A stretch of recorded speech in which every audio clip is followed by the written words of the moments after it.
ನಮಸ್ಕಾರ ವೀಕ್ಷಕರೇ. ಮೇಷರಾಶಿಯ ಬಗ್ಗೆ ಈ ವಿಡಿಯೋದಲ್ಲಿ ಹೇಳ್ತಾ ಇದ್ದೀನಿ. ಜೂನ್ 2ನೇ ತಾರೀಕಿಗೆ ಗುರು ಬಂದು ಕರ್ಕಾಟಕ ರಾಶಿಗೆ ಬರ್ತಾ ಇರೋದ್ರಿಂದ ನಿಮಗೆ ಗುರುಬಲ ಇದೆಯಾ ಇಲ್ವೋ ಅನ್ನೋದು ಈ ವಿಡಿಯೋದಲ್ಲಿ ನಿಮಗೆ ಸಂಪೂರ್ಣವಾಗಿ ಮಾಹಿತಿ ಕೊಡ್ತೀನಿ. ಮೇಷರಾಶಿಯವರಿಗೆ ಸಂಪೂರ್ಣವಾಗಿ ಗುರುಬಲವಿಲ್ಲ ಅಂತ ಹೇಳೋಕ್ಕಾಗಲ್ಲ. 4ನೇ ಮನೆಯಲ್ಲಿ ಗುರು ಸಂಚಾರ ಮಾಡ್ತಾ ಇದ್ದರೆ ಅರ್ಧಮ ಗುರು ಅಂತ ಹೇಳ್ತಾರೆ. ನಿಮಗಿಲ್ಲಿ ಗುರುಬಲ ಸಂಪೂರ್ಣವಾಗಿ ಇಲ್ಲದೇ ಇರೋದ್ರಿಂದ ಶುಭ ಕಾರ್ಯ ನಡೆಯಲ್ಲ. ಆದರೆ ಆಧ್ಯಾತ್ಮಿಕದಲ್ಲಿ ನೀವು ಜಾಸ್ತಿ ಪ್ರಗತಿ ಕಾಣ್ತೀರ. ವೈಯಕ್ತಿಕ ವಿಚಾರದಲ್ಲಿ ಸ್ಥಿರತೆಯೂ ನೀವು ಇಲ್ಲಿ ಕಾಣ್ತೀರಾ. ಅಂದರೆ ಪರ್ಸ್ನಾಲಿಟಿನಲ್ಲಿ ನಿಮಗೆ ಸ್ಟೆಬಿಲಿಟಿ ಬರುತ್ತೆ ಗುರು 4ನೇ ಮನೆಯಲ್ಲಿರೋದ್ರಿಂದ. ಕಡಿಮೆ ಬಲ ಅಂತ ಹೇಳ್ಬೋದು. ಗುರುವಿನ ಸ್ವಲ್ಪ ಬಲ ಅಂದರೆ ಗುರುಬಲ ಫುಲ್ ಪೂರ್ತಿಯಾಗಿಲ್ಲ, ಕಡಿಮೆ ಬಲ ಅನ್ಬೋದು. ಕೆಟ್ಟದ್ದೇನೂ ಆಗಲ್ಲ, ಆದರೆ ಏನಾದರೂ ನಿಮಗೆ ಒಳ್ಳೆಯದಾಗಬೇಕಂದ್ರೂ ಸ್ವಲ್ಪ ವಿಳಂಬ ಆಗುತ್ತೆ. ಗುರುಬಲ ಇಲ್ಲಿ ನಿಮಗೆ ಸ್ವಲ್ಪ ಜಾಸ್ತಿ ಆಗಬೇಕಂದ್ರೆ ವಿಷ್ಣು ದೇವರಿಗೆ ನೀವು ಪ್ರಾರ್ಥನೆ ಮಾಡ್ಕೋಬೇಕು. ಹಾಗೆ ದತ್ತಾತ್ರೇಯ ದಕ್ಷಿಣಾಮೂರ್ತಿಗೆ ನೀವು ಸ್ಮರಣೆ ಮಾಡಿಕೊಂಡೆ ಆದರೆ ಗುರುಗಳ ದರ್ಶನ ಮಾಡ್ಕೊಳ್ಳಿ. ದೇವನಾಂಚ ಋಷೀನಾಂಚ ಗುರುಂ ಕಾಂಚನ ಸನ್ನಿಭಂ ಬುದ್ಧಿರ್ಭೂತಂ ತ್ರಿಲೋಕೇಶಂ ತಂ ನಮಾಮಿ ಬೃಹಸ್ಪತಿಂ ಅಂತ ನೀವು ಹೇಳ್ಕೊಳ್ಳಿ.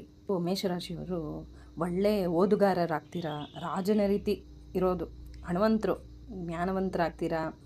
ಮತ್ತು ಬೇರೆಯವರ ಕಾರ್ಯದಲ್ಲಿ ತುಂಬ ಆಸಕ್ತಿ ಮಾಡ್ತೀರಾ.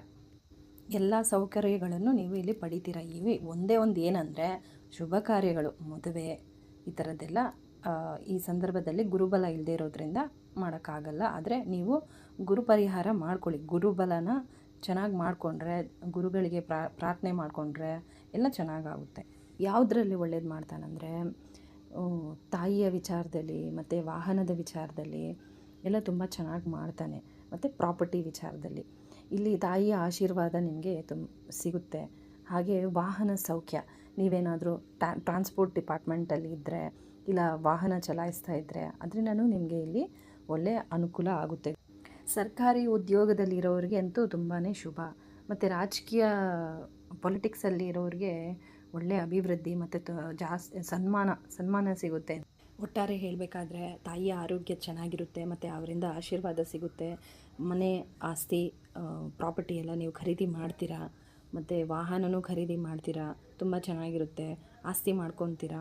ಆದರೆ ಇದರಿಂದ ಖರ್ಚು ಆಗುತ್ತೆ. ಖರ್ಚಿನ ಬಗ್ಗೆ ಸ್ವಲ್ಪ ನಿಗಾ ವಹಿಸಿ. ಹಾಗೆ ಆರೋಗ್ಯದ ಕಡೆ ಸ್ವಲ್ಪ ಗಮನ ಹರಿಸಿ. ಇನ್ನೊಂದು ವಿಚಾರ ಏನಪ್ಪ ಅಂದರೆ ಇಲ್ಲಿ ಗುರುಗ್ರಹ ಏನಾಗ್ತಾರಂದರೆ ಜೂಲೈ 14ನೇ ತಾರೀಕಿಂದ ಆಗಸ್ಟ್ 12ನೇ ತಾರೀಕು 2026ರವರೆಗೂ ಇಲ್ಲಿ ಗುರುಗ್ರಹ ತುಂಬಾ ಸೂರ್ಯನಿಗೆ ಹತ್ತಿರ ಆಗ್ತಾನೆ. ಅಂದರೆ ಅಸ್ತ ಆಗೋದು, ದಹನ ಆಗೋದು ಅಂತಾರೆ. ಕಂಬಸ್ಟ್, ಇಂಗ್ಲೀಷಲ್ಲಿ ಕಂಬಸ್ಟ್ ಅಂತ ಹೇಳ್ತಾರೆ. ಆ ಸಮಯದಲ್ಲಿ ಗುರುಗ್ರಹ ತನ್ನ ಶಕ್ತಿಯನ್ನು ಕಳೆದುಕೊಳ್ಳೋದ್ರಿಂದ ನಿಮಗೆ ಫಲಿತಾಂಶ ಕೊಡೋಕ್ಕಾಗಲ್ಲ, ಸಂಪೂರ್ಣವಾಗಿ ನೀಡಲು ಸಾಧ್ಯ ಆಗೋಲ್ಲ. ಅದರಿಂದಾಗಿ ನೀವು ಈ ಸಂದರ್ಭದಲ್ಲಿ ಹೊಸದು ಏನಾದರೂ ವೆಂಚರ್ಸು ಇಲ್ಲ ಏನಾದರೂ ಸ್ಟಾರ್ಟ್ ಮಾಡಬೇಕಂದ್ರೆ ಬಿಸ್ನೆಸ್ಸು ಇಲ್ಲ ಇನ್ವೆಸ್ಟ್ಮೆಂಟು, ದೊಡ್ಡ ಇನ್ವೆಸ್ಟ್ಮೆಂಟ್ ಸ್ಟಾರ್ಟ್ ಮಾಡಬೇಕಾದ್ರೆ ಅದನ್ನು ನೀವು ಈ ಸಮಯದಲ್ಲಿ ಅವಾಯ್ಡ್ ಮಾಡೋದೇ ಉತ್ತಮ.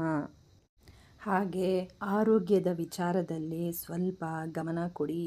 ಸಡನ್ನಾಗಿ ಆರೋಗ್ಯ ಸ್ವಲ್ಪ ಚೇಂಜ್ ಆಗ್ಬೋದು, ಹೆಲ್ತ್ ಚೇಂಜಸ್ ಆಗುತ್ತೆ, ಸಡನ್ ಹೆಲ್ತ್ ಇಶ್ಯೂಸ್ ಆಗ್ಬೋದು, ಪ್ರಾಬ್ಲಮ್ ಆಗ್ಬೋದು.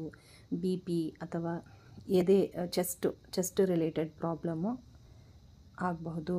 ಸ್ವಲ್ಪ ಆರೋಗ್ಯದಲ್ಲಿ ಎಚ್ಚರ ವಹಿಸಿ. ಮನಸ್ಸಿಗೆ ಶಾಂತಿ ಹಾಗೆ ಸ್ಥಿರತೆ ಹೆಚ್ಚಾಗುತ್ತದೆ. ಹಾಗೆ ಪ್ರೀತಿ ಪಾತ್ರರ ಜೊತೆಗೆ ಒಳ್ಳೆ ಗುಣಮಟ್ಟದ ಸಮಯವನ್ನು ಕಳೀತೀರ ನೀವು. ಭೂಮಿ, ಮನೆ, ಆಸ್ತಿ, ಏನೇ ವಾಹನ ನೀವು ಖರೀದಿಸಲು ಇದು ಒಳ್ಳೆಯ ಸಮಯ. ಆದರೆ ಇದರಿಂದಾಗಿ ಖರ್ಚುಗಳು ಹೆಚ್ಚಳವಾಗಬಹುದು.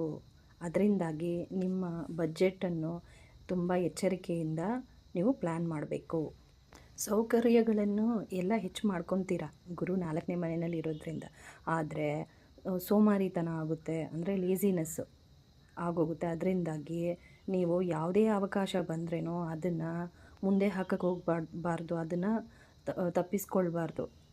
ಯಾವುದಾದ್ರೂ ಆಪರ್ಚುನಿಟೀಸು, ಅವಕಾಶಗಳು ತಪ್ಪಿಸ್ಕೋಬೇಡಿ. ಕೆಲಸ ಜಾಗದಲ್ಲಿ ಸ್ವಲ್ಪ ಆರಂಭದಲ್ಲಿ ಸ್ವಲ್ಪ ನಿಮಗೆ ಒತ್ತಡ, ಸ್ಟ್ರೆಸ್ ಅಂತ ಅನಿಸ್ಬೋದು. ಆದರೆ ನಿಮ್ಮ ಅನುಭವದಿಂದಾಗಿ ಕೆಲಸ ಜಾಗದಲ್ಲೂ ನಿಮ್ಮ ಸ್ಥಾನ ಬಲಗೊಳ್ಳುತ್ತೆ.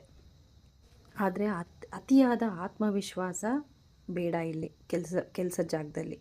ಓಕೆನಾ?